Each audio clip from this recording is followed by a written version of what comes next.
அவ்வளோதாங்க. சூப்பராக செக்யூரிட்டி முடிச்சாச்சு. டேரெக்டாக கேட் P6 ரோடு பண்ணியிருக்காங்க. ஆனால் P6 போயிடலாம். சாப்பிட்டுக்கா இருக்குமோ தெரியல. காஃபி குடிச்சா நல்லாயிருக்கும். 7 டவுன் நல்லாயிருக்கும். ஆக்சுவலாக இந்த இடத்துல வந்து ஒரு ஆமாங்க ஆயம் ஆமாங்க இந்த கடைக்கு பக்கத்தில் ஒரு 7 ஒன்று இருந்தது.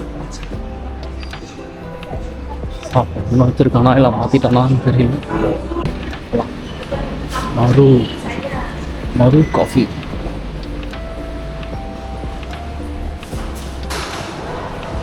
$3 சரி காஃபி இருக்கு.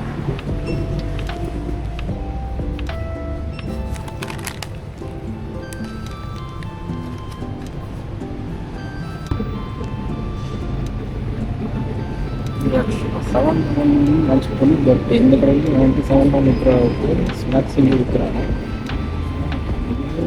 இது வந்து 2 4 அது வந்து கம்மியாக இருக்கும். இந்த நல்ல ஜாஸ்தியாக இருக்கும்.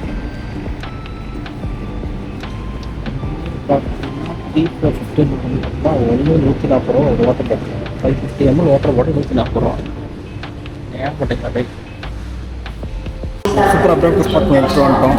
இதுதான் நம்ம பிரேக்ஃபாஸ்ட்டு. ரொட்டி தான் வீட்டில் வந்து கட்டு எடுத்து வச்சு அதை மட்டும் மதியம் லஞ்சு கொஞ்சம் இருக்குது. ஸ்பெஷல் ஐட்டம் ஒன்று இருக்குது, அப்புறம் காட்டுறேன். இன்னொரு விஷயங்க, இங்கே வந்து பாருங்கள் இந்த வாட்டர் பாட்டில் வெறும் 550 ml தான். இப்போ ரேட்டு பார்த்தீங்கன்னா 550 ml வந்து உங்களுக்கு 560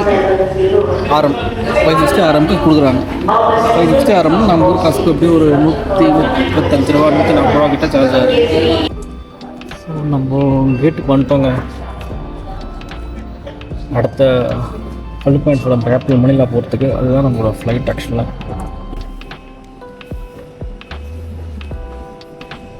ரொம்ப லாஸ்ட்டில் நினைக்கிறேன்.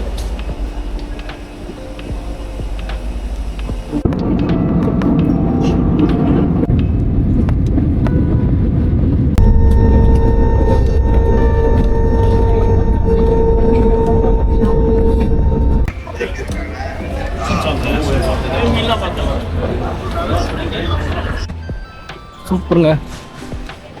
இமிகிரேஷன் சர்வீஸ்லாம் முடிச்சாச்சு. பெருசாக ஒன்றும் கேள்வி கேட்கல. ஜஸ்ட்டு நம்ம ஐட்டரிஸ் தான் கேட்டாங்க. ஐட்டரிலாம் சொல்ல பிறகு ஃபண்ட் ஆக்சுவலாக எதுவும் கேட்கல. எந்தெந்த கம்ப்ளீட் ஐட்டனரி கரெக்டாக சொல்கிறீங்களா பார்த்தாங்க. அவ்வளோதான். எல்லாத்துக்கும் ப்ரூஃப் கேட்டாங்க. அதை சொல்லிவிட்டு வந்துட்டு ஒரு 1/2 hour ஆச்சு.